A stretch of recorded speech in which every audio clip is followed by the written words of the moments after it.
What's going on, everybody? Mortem here, this time bringing you my review after 100% for Armored Core 6, The Fires of Rubicon. A game about building the best mech you can and using it to destroy as many enemies as possible, while we unravel a story centering around an energy source known as Coral on the planet Rubicon. Before we dive in too much farther though, to get my usual stuff out of the way, I review games after 100% all the time to set me apart from other reviewers on the platform, and while that does include the achievements, it also includes a lot more than that. There's a video linked below that will go over everything that I cover, and my Steam profile is public and linked below as well. That said, in the case of this game, the achievements pretty much cover it. However, also here towards the beginning, I'd like to mention that this was my first Armored Core game. They have made many of them, however, From Software has not released one since I believe 2013, which makes this the first one in quite some time after their popularity as a studio really exploded thanks to all of their Souls-likes. So this title brought in a bunch of new potential fan base, so to speak, myself included, obviously, but I was not intending to cover this game originally, as I didn't know much about Armored Core as a series, but my regular audience mentioned that they would like the opinion of someone who also hasn't played much of Armored Core and is jumping into this one for the first time, which is kind of my angle here. So with that in mind, you don't really need to have played any of the other Armored Core games to get the gist of this one, as it appears to be a largely self-contained story, with the gameplay, of course, centered around building our mech, customizing it to the degree we would like, which will enable a few different playstyles before taking on the game's mission-based structure. And while that core bit of gameplay can be fairly challenging, thanks to its focus on that one major approach, it's not a terribly long game, which brings us to the story and my thoughts on it. The game begins with our character illegally crash landing on the planet of Rubicon in an AC, or an armored core, one of these giant mechs. We are here seemingly at the behest of one handler, Walter, who is giving us our instructions upon our successful landing on the planet, albeit a crash landing, before we set about finding the appropriate credentials to operate on the planet successfully, because Rubicon is home to a variety of corporations all at odds with each other over the substance known as Coral. This substance seems to be an almost unlimited source of energy that was used to power and enable just all sorts of technological innovation. However, it's already led to an incident in the past, known as the Fires of Ibis, so while the potential is there, it's also very dangerous. While that's about as much as I want to explain of the story to avoid some spoilers, there are a few other things I want to talk about. The main one being that there's a surprising amount of choice and consequence here. Throughout the game, as we are moving through the chapters of missions, we will occasionally be able to make decisions on which mission to do next. That is to say, there are mutually exclusive missions, where doing one opts you out of the other one.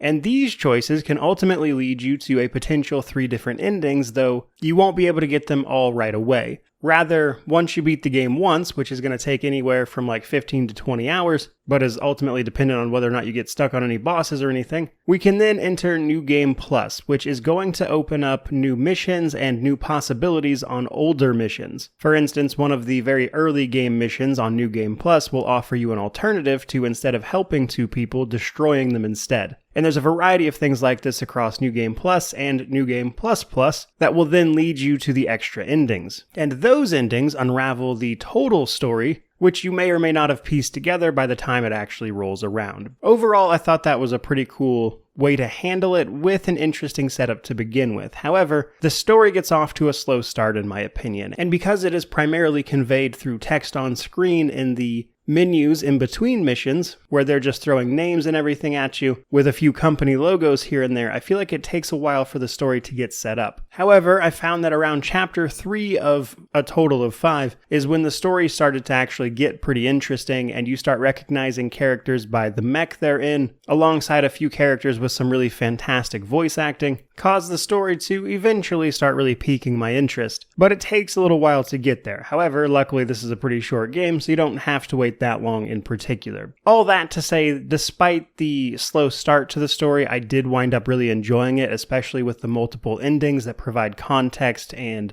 a full picture of what is actually going on that you probably won't fully understand from just a single playthrough. Moving right along, let's talk about difficulty a little bit. Like many of From Software's games, This game only really has the one difficulty, which means you can either rise to that challenge or you can't. And while much of the game is you simply kind of tearing apart weaker mechs while trying to avoid missiles and the like, you will occasionally be faced with tough boss fights. Now, on one hand, I think the game does a poor job of tutorializing you, like many of From Software's games, and many Souls-likes in particular, actually, because the tutorial ends with a boss that I think is not terribly difficult, but honestly a little cheap, given that you're likely not going to know what to do when you need to fight it, because the actual tutorial for the game comes after that. Which is especially true because the first mission you participate in, you are locked to a specific mech build, which means you can't even customize it for this first boss. And given that the boss is this sort of attack helicopter that suddenly starts flying in and out of bounds at times, it can prove frustrating for a lot of people. Once you push past that and the game tutorializes you properly, you can get going a little better. And at that point, you'll still wind up running into a few tough bosses to be sure. However, you'll have the option of customizing your mech and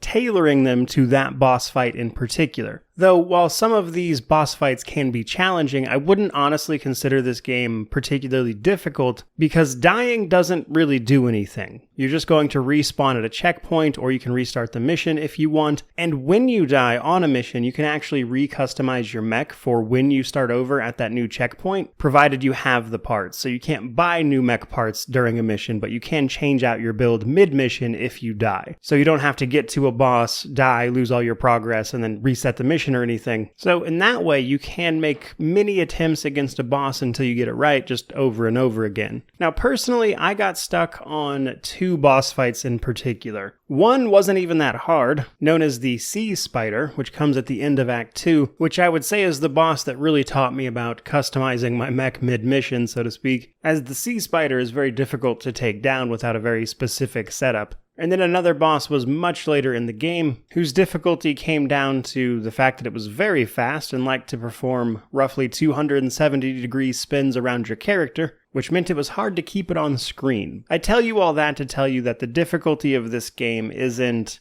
outrageous or insurmountable. A lot of it just comes down to using the right build, which you can pretty freely change out, against the appropriate boss. Outside of bosses, most enemies are trivial at best, and with either some practice or just looking up a guide on how other people are tackling a boss will more than likely get you through. More on that though will come in the combat section. For now, I'd like to talk a little bit about our progression systems, which is basically mech customization. Right after the tutorial ends, we will get access to the ability to customize our mech. This includes a bunch of cosmetic things, such as being able to paint individual parts of it, add decals, that kind of thing. And then beyond that, we'll also gain access to the ability to swap out parts of our mech. However, doing so affects a variety of stats. I would say the two primary ones are load and EN load, as these determine the total weight and energy that your AC is capable of producing, or carrying in the case of weight. This essentially acts as a limit to what you can do with an individual mech, and in order to add more and more heavy weaponry, you need a mech that can support all that heavy weaponry. A lot of this is determined by your legs and your generator pieces, which handle your load and EN load respectively. There's a few other things here and there, but those are the main ones to keep in mind. Then we have a few other stats. Our health is called AP. Defensive performance is basically your armor attribute. Attitude stability is how long you can go without being staggered and taking extra damage. And then boost speed is ultimately how fast our mech can move. Lighter mechs can move faster, but generally don't have as much health, whereas bigger, more tankier versions of mechs can take many more hits but also move slower, with many things happening in between there. Now, in terms of parts, we can equip 4 different weapons, one on each of our shoulders as well as one in each hand. These can be a variety of things such as weapons, shields, grenade launchers, missile launchers, chainsaws, laser swords, you name it, or have an idea of something a mech might use and you've pretty much got it. And then the other parts are our frame, which is head, core, arms, and legs,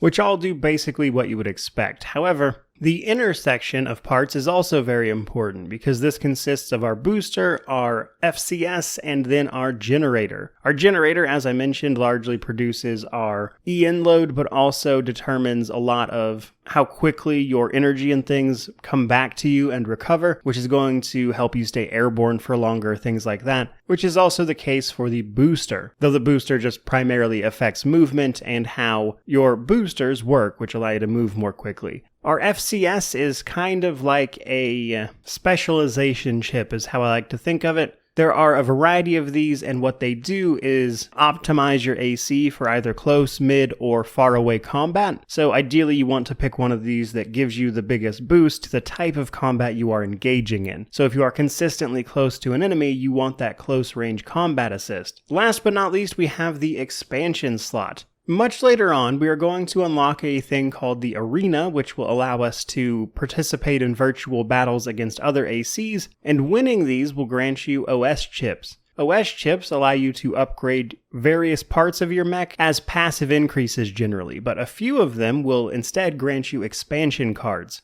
which are effectively special abilities that you'll be able to slot in and then use on your mech. Outside of those expansion cards though, the OS chips can also give you great passive benefits to the type of damage you're doing, which is things like kinetic, energy, explosive, that kind of stuff. And then a final form of progression is combat logs. During your missions, you can fight sort of special, more rare enemies, and defeating them will grant you a combat log, and collecting enough of these will grant you the rewards of various parts that you can then use to customize your mech further. Much of the customization available in this game is available at the shop. In between missions, you'll be able to buy and sell parts to help you customize, though that will ultimately cost money, which does bring us sort of to the gameplay section. This is a mission-based game. From the menu in between missions, we will be selecting them, which pushes the story forward. However, we can replay missions we've already done. This is especially important once you've started clearing into New Game Plus, because while the missions you can do to advance the story do have choice and consequence associated with them, once you've done a unique one, you will always be able to replay that mission in subsequent playthroughs or when you choose a different option, etc. When you're replaying missions, you can also shoot for a certain rank, which is basically how well you did it, which can give you something to do after you've seen all the endings, for instance. But in any event, tackling missions can involve a few different things. Battling mechs, of course, as you might imagine, but there are small bits of exploration to be had. A few levels even have hidden items on them, where you can run into various chests that can net you extra parts for your mech, or just finding extra data logs that might give you a little more background to the situation in a given area. Though do keep in mind the exploration is minimal, and the big focus is on fighting, of course. However, how you tackle individual missions can lead you to either needing to repair or replenish your ammunition stocks after the fact. Basically, the more damage you take and the more ammo you spend will come out of the pay that you're going to receive for that mission. This was never to an egregious amount. For instance, I never once lost money or anything, but do keep in mind that your performance will directly cut into how much money you're making in many instances. Though basically the only way this would really cost me tons of money is when I was using the double Gatling guns, which just eats through ammunition. But basically, the more money you earn, the more parts you can buy, which means the more mech customizations you can perform, which gives you even more opportunities to specialize in a certain type of combat for any given mission. Which brings us to a little bit of the combat section. So this kind of goes hand in hand with the mech customization to a degree, because right away it's important to understand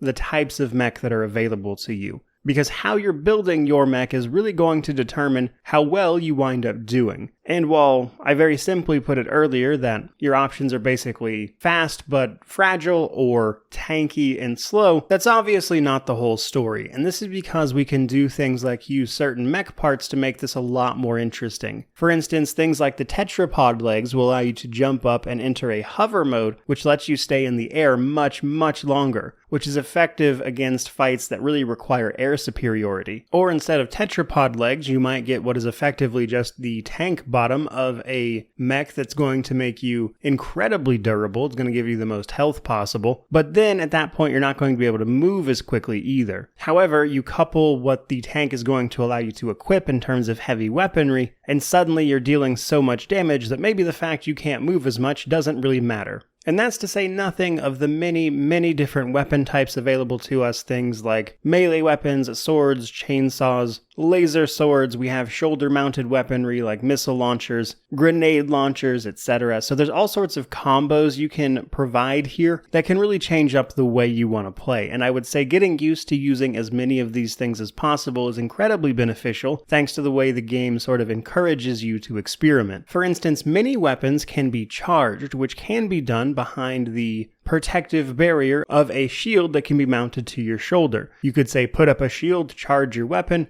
and then do a devastating hit afterwards. Or you can potentially do something like double up on your Gatling guns, which can help stagger an enemy shockingly quickly. So I think for a lot of people, the enjoyment you get out of combat is really going to be how much effort you put into customizing your mech and finding something that plays a way that you enjoy. But as with many games, there are ways to sort of cheese things, as you might imagine. This game features a stagger bar, or attitude stability as it calls it. Basically, if you do enough damage to something fast enough, it will stagger, which is that yellow bar you see above their health. When that maxes out, they'll be stunned for a short duration, and then while that bar is flashing red, they will take increased damage. And while that's just generally useful information as you want to stun things, if you really lean all into that, there are a few builds that can lead to enemies being basically permanently stunned, or at least permanently taking increased damage. A really common approach for this is to get shoulder-mounted either grenade launchers or any other just really high damage shoulder weapon, combined with double Gatling guns. And while those are very heavy weapons that are basically going to require one of the heavier mech builds, you're going to be dealing so much damage so quickly that often you can brute force most enemies and even bosses this way, but that's hardly the only approach. But speaking of bosses, as I mentioned, there are a few challenging ones, and I do think those bosses can somewhat highlight where the system is, I would say, at its worst, a lot of which revolves around the target locking. You don't really lock on to targets normally in this game, but rather the game will sort of auto lock onto what is in front of you. You can hit a button that will try to make sure your AC stays oriented towards the enemy. That way, if they're moving around and trying to get away from you, you can ideally keep a sort of lock on them. And that works most of the time, but some bosses have moves that will take them like roughly 270 degrees around your character, which can often mean you're trying to spin and keep up with them. And the target lock really just doesn't give you a lot of help in this regard, as these big moves the bosses do seem to break this system, because if I could just be facing the enemy, much of the challenge would be gone. So I'm not sure if this is intentional, but a surprising amount of the difficulty of combat for me, especially when it came to the later bosses, was simply trying to keep them on the screen so I could effectively attack them. However, in any event, you and most enemies are capable of boosting, dodging, as well as flying around potentially, which comes down to your boosters. You can't do this permanently, but you can boost up into the air, gain air superiority. As I mentioned, the tetrapod legs and stuff can even hover in the air, which will last for much longer. But you can also do I believe it's called quick boost, which is effectively a dodge. Though the iframes on this are incredibly short, so you have to be very precise with those dodges if you're not going to completely clear the enemy. And then there's also the assault boost, which will give you a huge boost of speed and allow you to move great distances very quickly, but obviously you won't be able to maneuver as effectively there. In any event though, I think combat itself really does capture the fun of this. Against pretty much any enemy besides a boss, you're probably going to feel very overpowered. It's fun to kind of use some of this very over-the-top weaponry to just destroy other mechs. There are challenging fights to be had once you unlock the arena. Some of those 1v1s versus other armored cores were especially engaging, as they really do a good job of showcasing the build variety of what is possible for you to potentially do. And once you have those mechs' data in your system, by defeating them, you can actually go sort of almost auto-equip their build if you have all the parts to do it, which I thought was also a pretty cool touch. But to summarize, combat is obviously the core piece of gameplay here, and I think they nailed it. It's a ton of fun. It's a blast customizing and trying new things out, taking on missions, and just generally blowing things up with a giant robot. There are a couple of bosses that I got stuck on for a long amount of time, but if anything, I think they wound up teaching me more about the game and its systems in the long run. But there is that potential for frustration there, and I don't think that kind of gameplay is going to be for everyone, but it was still a lot of fun for me. And just as a quick note, because I really didn't know where else to stick this, fairly late into the game you will eventually also unlock access to the PvP mode of the game. If you are online, you can then go, of course, and PvP other individuals based on what builds they have, so that's there if that's something you're interested in. So after you've done everything else, that might be an extra little bit to add on to the game for you. From there though, let's talk Steam Deck compatibility. This particular game has a rating of playable thanks to its small text on screen, which is primarily a thing in the menus. However, otherwise, I would say this game plays very well on the Steam Deck. There are certain parts and areas where you'll get some FPS drops, so you might want to adjust the settings a little bit to try to maximize FPS here and there, but overall I wouldn't say this is a terribly graphically demanding game, and combined with the built-in controller support, cloud saves,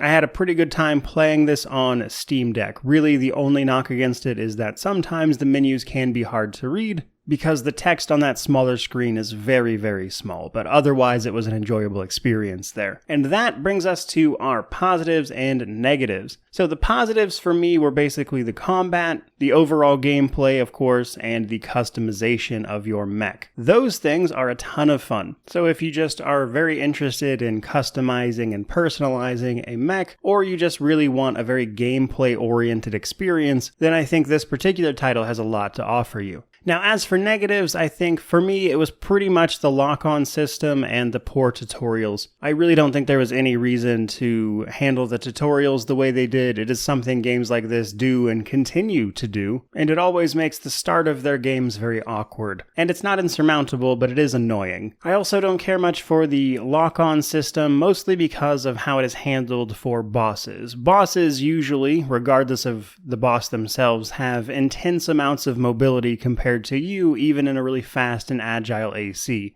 Which means they can perform these huge sort of arena sweeping maneuvers in like a second, and the lock-on system just cannot seem to keep up with them, which means much of the challenge in many of the bosses I found was just keeping them on the screen, which, while hardly game-breaking or anything, especially with the right build, just isn't a design decision that really jived with me. All of that though, to bring this to a conclusion, Armored Core 6 is a game that does one thing, and it does it very, very well. If you want a very gameplay-oriented experience that is all about blowing up things with a highly customizable mech, then this is probably something you'll get a lot of enjoyment out of. My experience was also pretty much completely free of bugs. I didn't run into much of anything, and anytime a game releases and I pretty much don't have to mention the technical state of it because it's actually in a pretty good place, is always a pretty big boon to me. And together, both those things make this a pretty easy game to recommend. However, the price of the game is $60 US, and of course whatever that amounts to regionally for people. So with that in mind, the game definitely gets a buy from me, but